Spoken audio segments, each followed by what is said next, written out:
Bonjour, nous sommes en 2018 dans le site de l'Institut Docteur Angélique, dans une série de vidéos consacrées au rosaire. Non pas aux 20 mystères du rosaire qui seraient médités, mais plutôt au rosaire, à sa spiritualité, à ce qu'il est, à la question de savoir pourquoi la Sainte Vierge, dans ses apparitions, recommande-t-elle avec une telle force ce qui n'est finalement qu'une dévotion parmi d'autres. Il y a bien d'autres sortes de rosaires. Il y a les mystères de la miséricorde, il y a les mystères autour des plaies du Christ. Pourquoi ce chapelet particulier, ce chapelet de la Sainte Vierge, au point que Jean-Paul II en a écrit une encyclique pour l'augmenter avec les mystères lumineux. Et donc dans cette vidéo, je voudrais aborder ce qu'on pourrait qualifier de l'esprit du rosaire. Parce que la question importante qui peut se poser à un débutant, c'est: est-ce que je dois réciter le rosaire dans la forme exacte que me donne l'Église catholique? Donc, le credo, un Notre Père, 3 Je vous salue Marie, puis ensuite la succession des mystères joyeux, puis lumineux, puis douloureux, puis glorieux. Est-ce que je dois le faire chaque jour?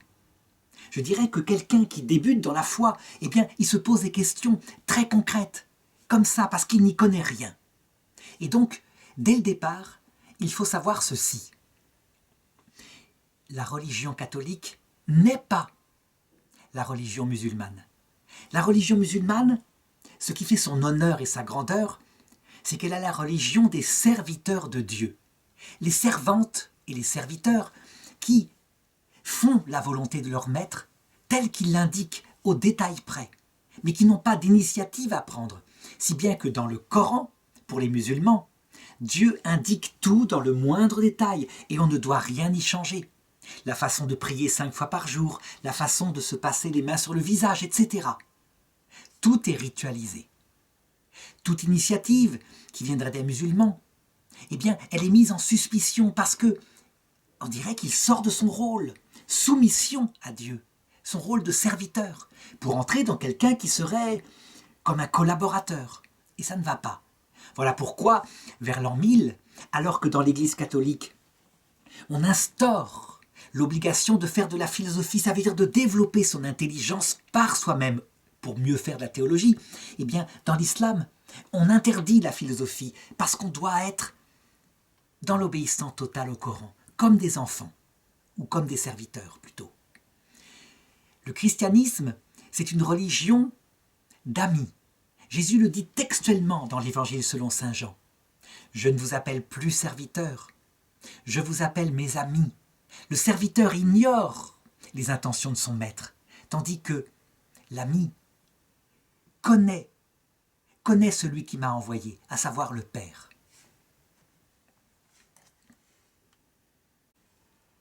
Un ami, c'est donc quelqu'un qui n'est pas simplement soumis, même s'il peut y avoir au départ un grand respect. Je dirais une écoute de la volonté de son ami, c'est évident. Donc on commence par là. C'est pourquoi je conseille à ceux qui n'ont jamais dit le rosaire ou le chapelet, eh bien de le faire dans les formes que dit l'Église, véritablement, et ça pendant quelques années, pour s'en imprégner. Parce que c'est une pédagogie que donne l'Église, parce qu'on est d'abord enfant avant de devenir adulte dans la foi. Seulement, ils doivent savoir dès le départ que le but n'est pas qu'ils restent enfants, même si être enfant, comme dit sainte Thérèse de l'Enfant Jésus, c'est la petite voie qui va conduire le plus rapidement au fait de devenir amie et même, elle le disait, épouse mystique de Dieu, donc collaboratrice de son mystère. Il faut être enfant avant d'être adulte. Et donc, dans un premier temps, effectivement, suivre simplement les choses qu'ont instituées les saints au cours de l'histoire, et puis qu'a canonisé en quelque sorte le pape Jean-Paul II avec son encyclique sur le rosaire. Il y a en effet, dans cette forme telle qu'elle est présentée, et qu'on trouvera facilement sur Internet, une pédagogie, quelque chose qu'on ne comprend pas au départ, mais qui, petit à petit, sera compris par celui qui pratique le chapelet, le rosaire, ou alors même, quelquefois, simplement le dizainier. Ça veut dire un petit bout de chapelet chaque jour, parce que le chapelet complet lui paraît trop long. La pédagogie, on peut déjà arriver à la comprendre, elle est assez simple. Le chapelet, ce qui le caractérise, c'est qu'il s'efforce de toucher la totalité des facultés de connaissance et d'amour de l'homme, pour les mettre au service du Seigneur pendant la prière. C'est ça qui fait sa force. D'abord, il touche à l'imagination. L'imagination, parce que il propose à celui qui le dit une série de mystères de la vie du Christ qu'on peut tout à fait se représenter dans sa tête en fermant les yeux. On s'imagine avec le Christ, par exemple à la croix, en train de la vivre. Et l'imagination, c'est une faculté essentielle pour nous humains. C'est ce qui nourrit par des images, ensuite, plus profondément, notre intelligence. Et donc, il y a, au-delà de cette représentation de scène de la vie de Jésus, il y a l'intelligence qui est amenée à comprendre ce que Jésus a voulu dire. Donc, à faire une sorte de théologie, je dirais, très basique, mais très importante, sur l'essentiel, les 20 mystères essentiels qui résument le message de Jésus. S'il n'y a que l'imagination et qu'il n'y a pas l'intelligence, on ne comprend pas, on ne va pas aux profondeurs de ce que Jésus a enseigné. Et celui qui ne comprend pas, eh bien, il aime moins. La caractéristique de l'homme, c'est que quand on comprend de plus en plus son bien-aimé, on l'aime de plus en plus. Et donc, chaque mystère du rosaire est accompagné de ce qu'on appelle un fruit du mystère. Quelque chose qui nous invite à méditer, donc à réfléchir avec notre intelligence sur une conséquence qui peut concerner notre vie, qui peut concerner la vie des autres, qui peut concerner simplement la contemplation de ce que Jésus a voulu nous enseigner. Alors on pourra dire, critique, mais tout cela est bien intellectuel, l'imagination, l'intelligence. Donc c'est quelque chose pour les intellectuels. Bien justement non, pas seulement, mais aussi chaque mystère est médité à travers un Notre Père, la prière que Jésus nous a donnée, et à travers « Dis, je vous salue Marie ». Une prière dont une partie est dans l'Écriture. « Je vous salue Marie, pleine de grâce », c'est l'ange qui le dit à Marie. « Vous êtes bénie entre toutes les femmes », c'est Élisabeth qui le dit à Marie. Et une partie qui est complètement inventée par l'Église au cours de son histoire. Sainte Marie, Mère de Dieu, c'est le titre qui lui est donné au concile d'Éphèse. « Priez pour nous pauvres pécheurs, maintenant et à l'heure de notre mort ». Ça, c'est rédigé par des saints et canonisé par des papes par la suite. Donc, une prière qui non seulement prend l'Écriture, mais l'autre source de ce qui fait la foi des chrétiens, la tradition à travers l'histoire. Et cette prière est adressée à Marie. Pourquoi à Marie ? Les protestants protestent en disant « Mais le seul médiateur, c'est le Christ. Pourquoi passer par cette femme qui en plus, je dirais, est contestée dans l'Évangile ? Jésus, à un moment donné, il lui parle mal, il lui dit « Qui est mon père, qui est ma mère, celui qui fait ma volonté ?» Sous-entendu, répondent certains protestants, elle ne fait pas la faire beaucoup, sa volonté. Les catholiques, évidemment, répondent au contraire, si elle a été choisie comme mère de Dieu, ce qui est, je dirais, très peu un rôle biologique, c'est parce qu'elle ne faisait que la volonté de Dieu. Jamais il n'aurait choisi pour porter son incarnation quelqu'un qui n'aurait pas fait sa volonté. Mais surtout, ce qui est essentiel, c'est que la Vierge Marie, elle est une maman. Elle est une femme, que Jésus nous la donne à la croix. Il dit aux disciples qu'il aime, « Voici ta mère ». C'est évidemment une parole de Dieu. Ce n'est pas un testament d'un homme qui dirait à Saint Jean, qui est un pauvre adolescent de 15 ans, « Occupe-toi de maman », comme le disent certains protestants. Parole de Dieu dans les évangiles, donc parole qui s'adresse aux disciples que Jésus aime, c'est-à-dire à nous. Pourquoi ça ? Mais c'est très simple. En passant par la féminité de Marie, cette toute petite femme qui n'a jamais pensé à elle, qui ne pensait qu'à Dieu et au prochain. Eh bien, les mystères de Jésus, qui sont parfois intellectuels, parfois très forts, en tout cas portés par un homme, les mystères de Jésus, ils prennent une patte féminine. Ainsi se réalise la parole au tout début de l'Écriture. Hommes et femmes, il les fit. À son image, il les fit. Hommes et femmes unis. L'homme tout seul, Jésus qui est Dieu, Marie qui n'est qu'une petite personne humaine. Eh bien Jésus ne peut pas épuiser l'image de Dieu. Il lui faut complémentairement la femme. Et on le voit bien. Ça veut dire que dans le rosaire, l'affection, cette affection qui en nous se porte tellement facilement vers une maman, qu'on a tous eu. Cette affection passe par Marie pour se diriger vers Jésus. Et on voit bien, c'est donc pas seulement l'imagination et l'intelligence qui sont pris par le rosaire, mais la tendresse filiale, et qui va ensuite vers Jésus, à savoir la tendresse filiale envers son Père, Jésus, qui est notre Père, et qui nous conduit au Père céleste. On peut dire ainsi que l'affectivité complète, aussi bien sentimentale, mais charnelle, parce que nous sommes faits pour avoir un papa et une maman, mais l'affectivité aussi volontaire, choisie, sont nourries par ce chapelet. Or, celui qui aime davantage, connaît davantage, si bien que le chapelet, il va se passer comme une fécondation mutuelle. L'imagination et l'intelligence, faculté de connaissance, fécondent l'amour, et l'amour lui-même vient féconder les facultés de connaissance. Alors, je pourrais multiplier les explications pour montrer à quel point c'est complet, c'est adapté à l'homme. Mais tout ça pour dire que, au départ, pour un débutant, eh bien, on le dit tel que le dit l'Église, mais que très vite, on va se mettre à comprendre qu'il y a un esprit du rosaire, en fait. Qu'il y a un esprit. Que ce cadre qui est donné, quand on le récite en public, en tout cas, il faut le garder, mais que quand on le récite en privé, c'est un cadre très souple. Et je voudrais le prouver de la façon suivante. Donc, je dirais, pour rassurer un petit peu ceux qui démarrent et qui sont effrayés à l'idée qu'ils devront dire peut-être chaque jour 203 « Je vous salue Marie », le rosaire complet. Non, pas du tout. Ça ne leur est pas demandé. Ça, c'est quelque chose qui est très utile aux moines contemplatifs, pour la raison suivante, qui est très simple. Un moine contemplatif, pas un bénédictin qui, lui, dit surtout les psaumes, mais disons un carme, par exemple. Il passe 2 heures, si ce n'est pas plus, à l'oraison silencieuse, soit devant le Saint-Sacrement, soit simplement comme ça dans la chapelle à genoux. Eh bien, pour aider les moines qui passent un temps fou à dormir, tellement c'est long, eh bien, le rosaire, lui, il est utile. Et certains l'ont découvert et se sont mis à dire le rosaire pendant leur oraison. Et donc, ils se sont arrêtés de dormir grâce à cela. Ça veut dire que c'est même adapté à la vie contemplative. Évidemment, là, ceux-là, ils vont avoir le temps de le dire dans la journée, ou alors certaines personnes qui ne travaillent pas, qui sont à la maison. Mais pour ceux qui sont très pris, eh bien, il y a un esprit du chapelet. Ça veut dire qu'il est adaptable à chaque personne, à chaque âge de sa vie spirituelle et à chaque spiritualité.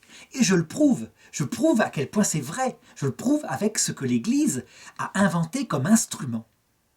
Imaginons qu'une personne ne trouve jamais le temps de prier, d'abord parce qu'elle ne sait pas comment faire. Et parce que, pour elle, je dirais, l'intériorisation, ça lui fait peur quelque part. Eh bien, même pour ces personnes-là, qui évidemment ont tort, qui devraient bien se poser, qui sont invitées à le faire, eh bien l'Église, elle a inventé quelque chose qui est adapté à eux. Qu'est-ce qu'ils font pour prier? Quelquefois, ils passent simplement dans une église, et puis comme ils ne peuvent pas prier eux-mêmes, ils plantent une bougie devant la statue de la Sainte Vierge, et ils s'en vont en disant à la bougie de prier pour eux. Les protestants s'offusquent en disant « Mais c'est lamentable, c'est n'importe quoi, la bougie, c'est pas prier pour eux. » Ils ont bien raison, les protestants. Mais ils ne comprennent pas qui est Marie.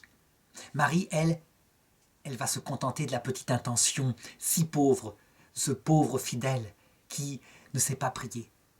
Et elle va prendre la bougie, vraiment comme un cadeau, et à l'heure de la mort de cette personne qui n'a prié qu'avec ses petites bougies, elle va le récompenser en l'accueillant, en lui apprenant à prier. Évidemment, la Sainte Vierge, elle essaie d'attirer ses enfants à aller plus loin. Et donc, voici un objet qui s'appelle un disonnier, qu'on trouve facilement sur Internet, qui a été inventé sans doute par le Père Sevin, le fondateur des scouts. Je pense que c'est lui qui y a pensé. Peut-être pas, j'apprendrai peut-être que c'est quelqu'un d'autre. En tout cas, le Père Sevin, fondateur des scouts catholiques, il faisait porter à tous ces scouts ce disonnier-là. C'est un disonnier qui me vient du scoutisme. J'étais scout d'Europe, je le suis toujours, on pourrait dire quelque chose comme ça. Ça veut dire que pour des jeunes qui ont du mal à dire un chapelet complet, eh bien, ils le portaient à la ceinture pour qu'ils pensent à dire dans leur journée simplement un Notre Père, dis je vous salue Marie autour d'un mystère. Simplement ça.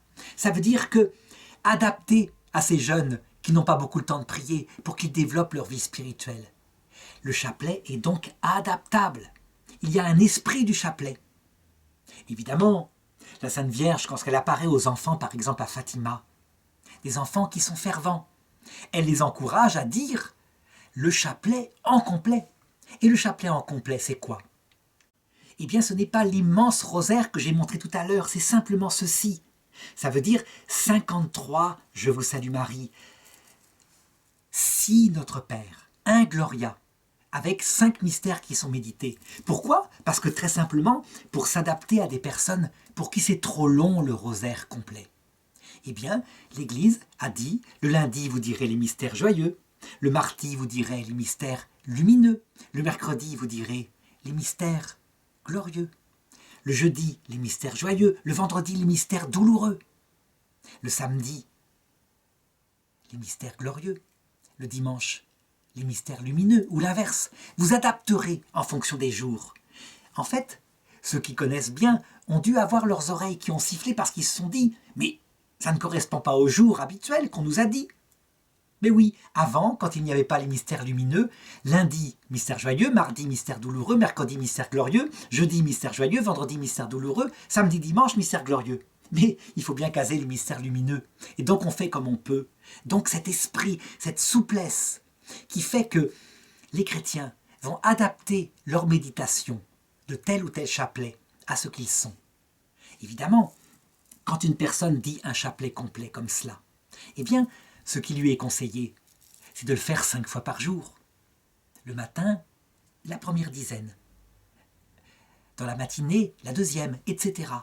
En dispatchant la prière au long de la journée, dès qu'ils ont un moment de silence, un moment de recueillement, un moment où ils sont tranquilles. Je connais même une personne qui ne trouvait pas de tranquillité, si ce n'est en se cachant dans les WC. Eh bien, elle passait un temps un petit peu plus long dans les WC pour dire une dizaine de chapelets. Cette chose-là que je viens de dire ferait hurler les musulmans qui disent « Mais comment peut-on prier Dieu aux toilettes ?»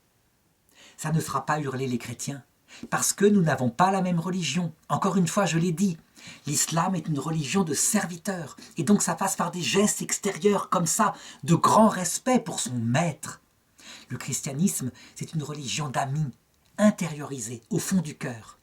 Et le Seigneur habite le cœur et ne regarde pas le fait que, à côté du cœur, eh bien, il y a l'intestin. C'est pas ça qu'il regarde. Il regarde notre vie intérieure. C'est une religion spirituelle. Il faut bien le comprendre. Et donc, à la question « Faut-il dire le rosaire chaque jour ?» Voilà ce que je répondrai. Si on peut, oui. On y est invité, évidemment. Mais si on ne peut pas, pour plusieurs raisons, soit parce qu'on a une vie trop pleine, soit parce qu'on est en overdose, eh bien non, on ne le dit pas. On est intelligent dans le christianisme. On adapte le rosaire. Évidemment, on peut prendre le conseil d'un père spirituel. Pourquoi? Parce qu'il faut se méfier de soi. Je parle de l'overdose tout de suite. Il y a des gens qui sont en overdose d'excès de prière. Ils se convertissent. Ils rentrent dans une telle ferveur qu'ils vont passer leur journée entière à prier. Si bien qu'au bout de quelques temps, quelques mois, quelques dizaines de mois, ils sont écœurés. Ils n'en peuvent plus. C'est trop. S'ils n'ont pas de père spirituel, eh bien ils se désespèrent en disant « j'ai perdu ma ferveur ». Mais s'ils ont un père spirituel qui est intelligent, il va leur dire ceci. C'est normal, t'en as fait trop. Il faut mesurer. C'est comme tout. Tout est dans un juste milieu, y compris la quantité d'amour qu'on donne au Seigneur. Non pas la qualité de l'amour, mais la quantité, le temps passé. Et donc, un père spirituel, raisonnablement, va réinstaurer un rythme intelligent, adapté à la personne, afin qu'elle ne tombe pas dans un dégoût définitif de la vie spirituelle parce qu'elle en aura fait trop.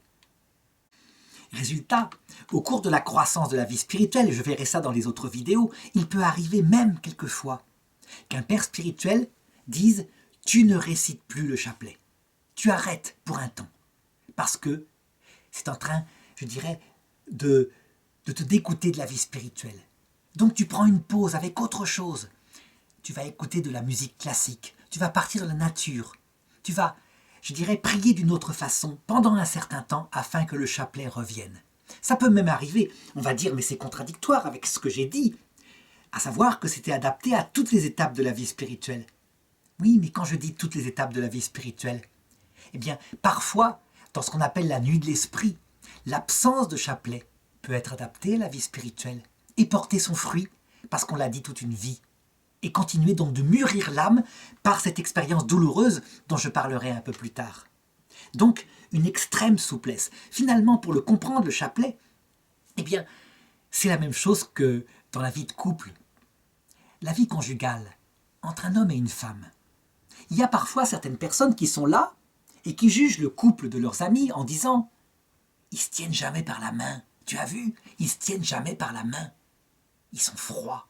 Leur couple doit aller mal. » Et eux, de se réjouir parce que dès qu'ils le peuvent, ils se tiennent par la main et ils se font des petits bisous. En fait, en général, la plupart du temps, les petits bisous qu'ils sont en train de vivre là, c'est parce qu'ils sont ensemble depuis moins d'1 an. Ou qu'ils sont encore fiancés. Et si on reva les voir, disons 2 ans plus tard, on s'aperçoit qu'ils ne se tiennent plus non plus par la main. Qu'ils sont dans le même rythme que l'autre couple qu'ils critiquaient avait.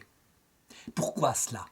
Et parce que, en fait, très souvent, on plaque sa propre façon de vivre la spiritualité sur les autres couples, alors que chaque couple a sa façon de faire. Et bien dans la vie avec le Seigneur, c'est exactement pareil. D'où l'intérêt d'avoir un père spirituel qui soit formé avec Sainte Thérèse d'Avila, donc qui ait cette souplesse pour comprendre qu'il y a 7 demeures. Ça veut dire 7 étapes globalement, mais en fait il y en a bien plus dans la vie spirituelle, et que une ne ressemble pas à l'autre, et qu'il faut s'adapter. Donc, qu'il y a un esprit du rosaire et non pas une matérialité culpabilisante du rosaire.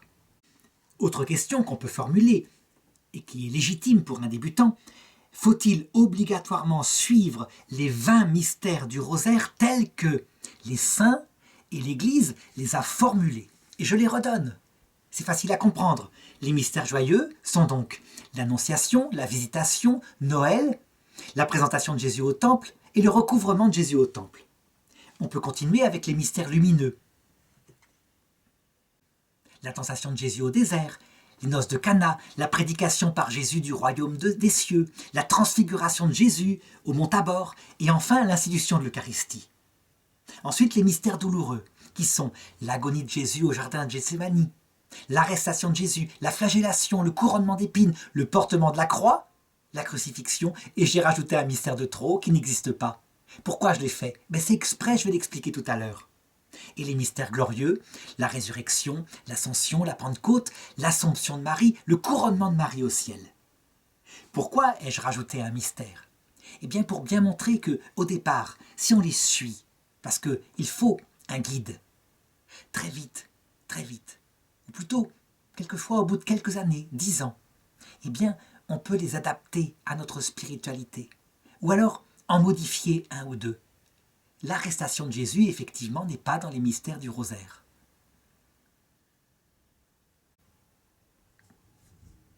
Lorsque le pape Jean-Paul II est devenu pontife romain, lui qui avait une profonde pratique du mystère du rosaire, et qu'il a eu entre les mains les reines de l'Église, eh bien il s'est dit, je vais rajouter 5 mystères au rosaire, tout simplement. Il pouvait le faire. Il était non seulement très proche de la Sainte Vierge, il est même canonisé maintenant, mais il était pontife romain. Donc il a carrément écrit une lettre apostolique avec les 5 mystères lumineux. Est-ce que ça veut dire que nous pouvons faire pareil ou pas? La réponse est oui. Je voudrais donner un exemple, juste à titre d'amusement. Je ne dis pas qu'il faut le faire, mais on constate, je l'avais dit dans la précédente vidéo, qu'il manque 5 mystères non réalisés. En tout cas pour nous. 5 mystères de l'espérance qui mériteraient de figurer, comme par exemple, premier mystère de l'espérance, le retour du Christ dans sa gloire, à l'heure de la mort, donc qui nous arrivera bientôt.